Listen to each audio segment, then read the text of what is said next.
कैसे इस घटना को देखते हैं, कौन जिम्मेदार है? देखिए, जो नीट पेपर हुआ है ये लाखों बच्चों के जीवन के साथ खिलवाड़ है, उनका कॉन्फिडेंस तोड़ा जा रहा है।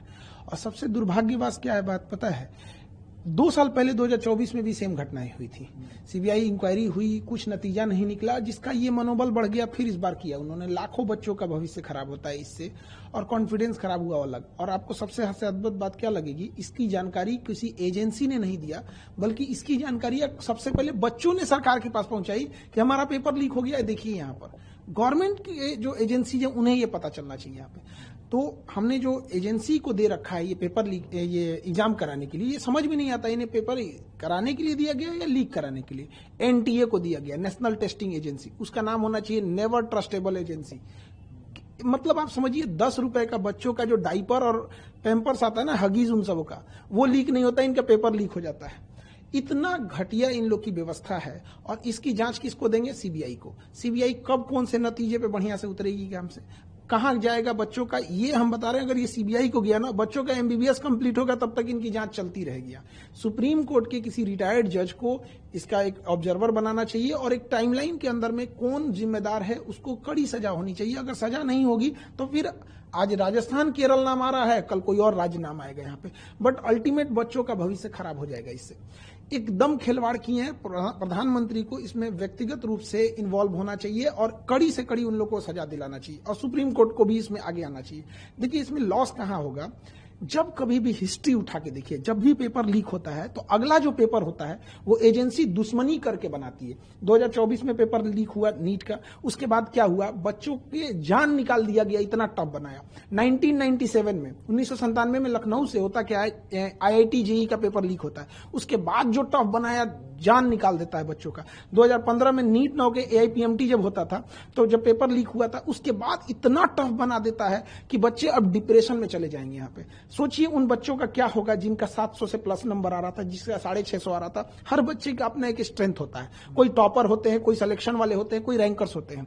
तो जिनका सिलेक्शन इस बार हो रहा था, ऑफिशियल वेबसाइट से उन्होंने आंसर की मिला लिया था। अब बच्चे हम लोग के पास आ रहे हैं डिप्रेशन लेके। एक बच्चा था, इतना पढ़ने में बढ़िया था, उसकी मम्मी डेथ कर गई थी इसी जनवरी में। उसको हम लोगों ने इतना मोटिवेट किया कि बच्चे देखो, पढ़ाई करो, अच्छी बात है, अगर अच्छा एग्जाम निकाल लोगे तो तुम्हारे सब कुछ घर की चीजें सही हो जाएगी। आज वो बच्चे को हम किस मुंह से जाएंगे वहां पे? आज वो पूछ रहा है हमारे ऑफिस में, हमारे पास हिम्मत नहीं है कि उसके सामने जाके कह सके, वो तो टूट जाएगा। और एनटीए को क्या समझ में आ रहा है?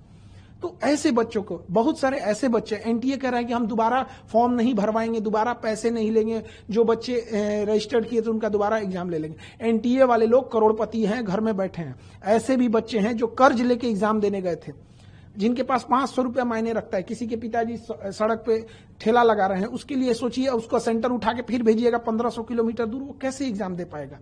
खिलवाड़ बना के रख दिया गया है। और इसमें जो लोग कोचिंग को धंधा बना के रख दिए हैं कि इतने पैसे ले लो और ये कर देते हैं, इन लोगों के खिलाफ तो सख्त कार्रवाई होनी चाहिए, इनकी गहन जांच होनी चाहिए कि ये कोचिंग एक होना चाहिए पढ़ाने के लिए। जो भारत का कल्चर था गुरु दक्षिणा वाला, ये हम पढ़ा रहे हैं यहाँ पे, ये लोग अरबों खरबों का व्यापार बना के उसको रख दिए हैं। इनके पास अथाह अकूल पैसा संपत्ति आ गया है कि इनके लिए पेपर लीक कराना चुटकी का खेल हो गया है, टॉपर ओपर को कहीं से ले देना इनके लिए खेल हो गया है। तो इस पे भी गहन जांच हो ताकि बच्चों का भविष्य ना बर्बाद हो। ये सीबीआई जांच के चक्कर में बच्चे अंधकार में पड़े हुए हैं, उनका कोई सुध लेने वाला नहीं है। सोचिए, अब क्या है, जिन बच्चों का पेपर ठीक नहीं हुआ था उनको चलिए कि एक बार मौका मिलेगा, फिर 20 दिन में क्या करेंगे, वो खुद ही डिप्रेशन में चले जाएंगे। लेकिन जिनका अच्छा हो गया था, कई ऐसे बच्चे होते हैं, आप समझिए ध्यान से, लड़के जो होते हैं ना, लड़के वो अगर फेल हो जाएं तो उन्हें दोबारा मौका मिलता है। लड़कियों का सोचिए, उनकी शादी करा दी जाती है। आप कभी किसी लड़की से जाके हॉस्टल में रह रही होगी ना, उससे पूछिएगा, उसको इस बात का डर होगा कि उसके कई का फोन आ गया होगा घर से कि पढ़ाई छोड़वा देंगे। ये दर्द वो नहीं समझ सकता। एनटीए के लिए केवल एक पेपर लीक है, किसी के लिए पूरी जिंदगी है। ये वो तकलीफ नहीं समझ सकते। यहाँ पे कोई कर्जा लेके आया होगा, किसी जब यहाँ से बच्चे पढ़ने आते हैं तो उनके घर से गार्जियन ये बोल देते हैं कि तुम्हें हम 1 साल के लिए भेज रहे हैं, 2 महीने के लिए भेज रहे हैं। इतनी तकलीफ होती है। केवल एक पेपर लीक नहीं है। जो इस सोसाइटी को नहीं देखा है, जो एसी में बैठ के रहने वाले लोग, वो नहीं बता सकते कि गरीब के घर में कितनी दिक्कत होती है। यहाँ फ्रीक्वेंसी बढ़ते जा रहे हैं, 2024 में हुआ, 26 में भी ये घटना सामने। तो क्या ये इंस्टीट्यूशनलाइज हो गया है इस प्रकार का पेपर लीक, और इसके पीछे कोई माफियाओं का हाथ है या कोई इंस्टीट्यूशन है? इस कॉन्स्पिरेसी को कैसे? देखिए, नो डाउट इसमें बहुत बड़े लोगों का हाथ होगा, छोटे लोगों के बस का बात नहीं है कि प्रिंटिंग प्रेस से पेपर निकलवा देना, एक स्टेट से दूसरे स्टेट में पेपर भेजना।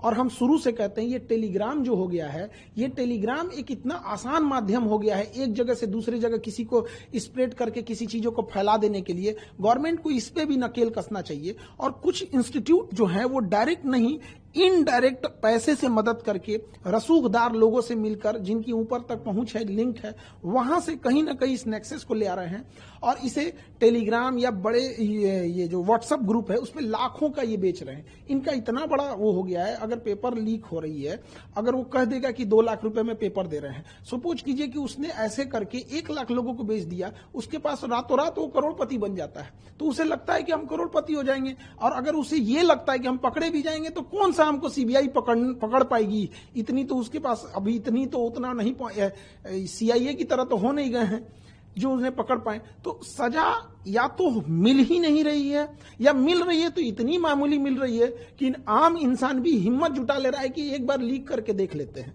कठोर सजा न होने का कारण यह है कि हमेशा लीक हो रहा है। और ये सबसे डरावनी बात है जो मीडिया में भी नहीं आ पा रही है, ये पेपर बच्चों की नजर में नहीं आया होता ना तो ये लीक होके करोड़ों रुपए कमा के चले गए रहते। वो तो धन्य है उन बच्चों का जिनके पास इनडायरेक्टली ये पहुंच गया, नहीं तो ये एजेंसियां तो सोई रहती। क्या पता कि इससे पहले वाला पेपर लीक हुआ हो और बच्चों की नजर में नहीं आया हो, पास होके वो डॉक्टर बन गए हो। यहाँ पर आपको बताइए, ये गवर्नमेंट ने तो पकड़ा नहीं, किसी रॉ आईबी या ये इंटेलिजेंस सीबीआई ये सब तो किसी ने पकड़ा नहीं था, आईबी वगैरह तो बच्चों ने बताया। तो हमें कहां लगता क्या है सबसे डरावनी चीज कि हो सकता है कि बहुत से ऐसे एग्जाम हो रहे हैं जिन्हें हम फेयर समझ के कह दिए कि एग्जाम हो गया, इसके बच्चे ज्वाइनिंग कर लिए, शायद उसमें इससे बड़े पैमाने पे धांधली हुई होगी, हमारे नजर पे नहीं आया है। जब तक इसकी जांच नहीं होगी, हमें तो लगता है कि नीट तो हम कैंसिल किए ही, नीट के साथ साथ एनटीए को भी रद्द कर देना चाहिए। एनटीए में ही हमें लगता है कोई ना कोई खोट है, इसमें बैठा अंदर कोई भेदिया है जो अपना दामन बचाते हुए इनडायरेक्टली बना रहा है। और हमेशा एक पेपर का देखिएगा एक पैटर्न साम आ गया, किसी और स्टेट से लीक हो रहा है और किसी और स्टेट में उसका यूज हो रहा है। तो एक ना ये नेक्सस चेन बना लिए। अब पैटर्न देखिए सेम हो रहा है, कभी किसी स्टेट से लीक हो रहा है तो कहीं यहाँ पे अभी राजस्थान आ रहा है, अब नहीं करेंगे तो कल कोई और स्टेट आएगा, कल कोई और स्टेट आएगा। लेकिन जब तक इसकी सजा का प्रावधान नहीं होगा, और फांसी से नीचे इसमें कोई सजा नहीं होना चाहिए, क्योंकि अगर हम किसी की हत्या होती है तो एक व्यक्ति का लॉस होता है, इसमें लाखों बच्चों का भविष्य बर्बाद हुआ है, इसकी जिम्मेदारी कोई नहीं ले रहा है। इस पैसे की भरपाई कैसे होगी, तो उस समय की भरपाई कैसे होगी? लोग गांव से कहीं कोचिंग इंस्टीट्यूट में पैसे लगा करके पढ़ते हैं और बहुत ही कठिन इसकी पढ़ाई भी होती है। इसकी भरपाई का विकल्प आप कैसे देखते हैं? सरकार को क्या करना चाहिए? देखिए, 30% ऐसे बच्चे पढ़ने आते हैं, 30% जिनकी या तो माँ ने गहने गिरवी रखे हैं, पिता ने खेत गिरवी रखा है, या कहीं पे मजदूरी कर रहे हैं। ऐसे बच्चे जब आते हैं, इनको कोई सुनने वाला नहीं है। या तो इनके बस का नहीं है, इन्हें चेंज करें। यूपीएससी एग्जाम कंडक्ट कराती है, अच्छे ढंग से कंडक्ट करा लेती है, आईआईटी भी कंडक्ट कराती है। इससे ज्यादा ये तो एकदम बदतमीजी पे उतर गया है एनटीए।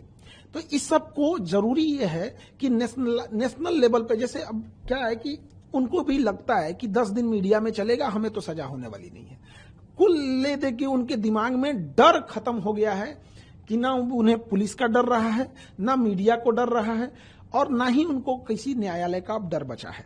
उन्हें यह लगता है कि 10 दिन मीडिया में बात चलेगी, मीडिया को एक मौका मिल जाएगा और उसके बाद ये लोग शांत हो जाएंगे। अल्टीमेट हम आपसे पूछते हैं या किसी से पूछते हैं, 2024 में जिन लोगों ने पेपर लीक किया था उन्हें कौन सी सजा हुई है, या उसका फाइनल मास्टरमाइंड तक कोई पकड़ा गया है? जब तक उस फाइनल मास्टरमाइंड और पूरा नेक्सस नहीं तोड़ा जाएगा और उसे सार्वजनिक तौर पर सजा नहीं दी जाएगी, तब तक ये चीजें चलती रहेंगी। किसी भी देश का क्राइम करने वाला को देखिए, अगर दुबई जा रहा है तो क्राइम करना डर जा रहा है, क्योंकि उसे पता है कि अभी टांग देगा हमको। और यहाँ क्यों हो रहा है? क्योंकि उसे पता है वो मिसयूज कर सकता है। सवाल ये भी है, क्या जैसे सीबीआई ने इस मामले को अपने हाथ में ले लिया, तो क्या ये एनटीए के लोगों का भी पूछताछ होना चाहिए? पहली बात तो सीबीआई से हाथ हटा देना चाहिए। सीबीआई के बस का नहीं है, सीबीआई हो गया। CBI is like a Nokia mobile, था तब था जब कुछ नहीं था वहां पे। अंग्रेजों ने बनाया था लॉर्ड माउंटबेटन 1946 में। अंग्रेज किस लिए बनाएंगे? किसी मुद्दे को दबा देने के लिए। दे दो सीबीआई को, काम खत्म। सुप्रीम कोर्ट के जज को इन्वॉल्व करके वहां पे फिर होना चाहिए। खुद प्राइम मिनिस्टर ऑफिस इसमें इन्वॉल्व हो, इससे पूरी देश की छवि खराब होती है। जैसे पूरी दुनिया में नाम होता है चाइना का गाँव एग्जाम, तो ये नेशनल लेवल के एग्जाम होते हैं हमारे। इसमें केवल एक परीक्षा के तौर पर मत देखिए, राष्ट्रीय छवि खराब होती है इससे, मनोबल टूटता है बच्चों का। जो पैसे वाले हैं, रसूखदार हैं, उनके लिए एक नए रास्ते खुलते हैं। क्यों बच्चे को पढ़ाना है? पेपर लीक होगा, पैसे खरीद लेंगे। ये जब डॉक्टर बनेगा तो आप सुनते होंगे कि लापरवाही से किसी मरीज की जान चली गई। पूरा खोखला करेगा ये सिस्टम इस चीज को। तो सीबीआई के बस का ये नहीं है। सुप्रीम कोर्ट इसमें इन्वॉल्व खत्म कर देना चाहिए। उसमें सारे लोग कहीं ना कहीं ये इन्वॉल्वमेंट उसका इनडायरेक्टली या कहीं भी होगा, एनटीए का बस का नहीं है। और एनटीए की सबसे पहले जांच होनी चाहिए इसमें कि आप क्या कर रहे हैं। माफियाओं को होगा जो कोचिंग को धंधा बना के रख दिए हैं, उन्हें शर्म आना चाहिए। हिंदुस्तान में जन्म लिए हैं जहां पे फीस का कल्चर ही नहीं था, गुरु दक्षिणा था। उस हिंदुस्तान में 2 लाख फीस लिया जाता है। ये वही हिंदुस्तान है जहां 80 करोड़ लोग राशन पे खा रहे हैं और 20 करोड़ लोग मोटापा का दवाई ले रहे हैं। मतलब एक देश इधर जा रहा है, एक इधर जा रहा है। तो वहां पर इन लोगों ने धंधा जब बना दिया, अब 2-2 लाख फीस लेंगे। और अगर 10-15 हजार बच्चे आ गए तो इनके पास इतनी अकूल संपत्ति 1500 करोड़ 2000 करोड़ जब आ जाता है तो उसके लिए आसान हो जाता है। तो फायदा किसको होगा? उसी को होगा अल्टीमेटली। फिर वो दिखाएंगे पेपर लीक करके, देखो हमारे यहां से इतने हो गए। तो ये तो बहुत गलत है। प्रधानमंत्री से हम यही अपील करेंगे कि इसमें खुद पीएमओ इन्वॉल्व होकर सुप्रीम कोर्ट की मदद करें। और जो जांच हो रही है हर हफ्ते उसकी प्रोग्रेस, जो चीजें कॉन्फिडेंशियल है उसे छुपा के रखी जाए, ताकि बच्चों का भरोसा जीतना बहुत जरूरी है। हम लोग बच्चों के बीच में रहते हैं। देखिए, जब कोई मीडिया जाए या कोई एजेंसी जाती है तो बच्चे फॉर्मली रूप से जवाब देते हैं, थोड़ा सोच समझ। हम लोग से बच्चे अपने दिल की बात बोलते हैं। तो उनका जो हौसला टूटा है ना, उसकी भरपाई करने में 10 साल निकल जाएंगे। या बना है माफियाओं का, या पहले पेपर लीक कराना, फिर उसके बारे में माहौल बनाना, समय बर्बाद करवाना, ये इंटेंशन है क्या? आपको इसके पीछे कॉन्स्पिरेसी, देखिए, ये पैसे कमाने का जरिया है या लोगों का भविष्य के साथ खिलवाड़ करना? देखिए, अभी तो फर्स्टली यही लगता है कि पैसे कमाने के लिए लोग एक शॉर्टकट रास्ता अपना लिए, लेकिन इसमें हम लोग कोई नो डाउट नहीं है कि कोई एक्सटर्नल ताकतें भी हो सकती हैं जो नेशनल लेवल के एग्जाम को डिस्टर्ब कर दो, बुनियाद हिला दो किसी चीज की। एजुकेशन और बच्चे ही किसी देश की बुनियाद होते हैं। ये जो एम्स है, एम्स कोई बिल्डिंग नहीं है। एम्स के अंदर जो टॉप डॉक्टर्स गए हैं उनकी दिमाग की बदौलत आज एम्स का नाम है। आईआईटी तो है एक बिल्डिंग, बट जो छांट के इतने एग्जाम लेके गए उन बच्चों ने उसे अच्छा बनाया है। जब हम बुनियाद ही कमजोर कर देंगे तो एक देश को इसकी खामियाजा 20-25 साल बाद भुगतने को मिल जाता है। तो ये चीजों की गहन जांच होनी चाहिए और इसमें स्वयं प्रधानमंत्री को इन्वॉल्व होना चाहिए। उधर ट्रंप पे कोनो ईंटा चला दिया था प्रेस कॉन्फ्रेंस में, तो प्रधानमंत्री हमारे ट्वीट कर रहे थे। उससे ज्यादा गंभीर ये मामला है। और कहीं ना कहीं देश के साख पर जब ये बात आती है तो कुछ चंद लोगों की वजह से पूरी देश और बच्चों का भविष्य खराब होता है। ऐसे चंद लोगों को समाज में नहीं छोड़ने देना चाहिए, क्योंकि जब इनका मन बढ़ेगा तो आज ये नीट कर रहे हैं, अगर आज इन्हें हम सजा नहीं दिला सके तो कल ये न जाने क्या क्या लीक करेंगे। और इनका जब नहीं रोक सके तो आज पैसों के लिए बच्चों का भविष्य बेच रहे हैं, कल पैसों के लिए देश भी बेच सकते हैं। इसलिए ये छोटी चीजों को इसे न लिया जाए, लाखों बच्चों का भविष्य का सवाल है।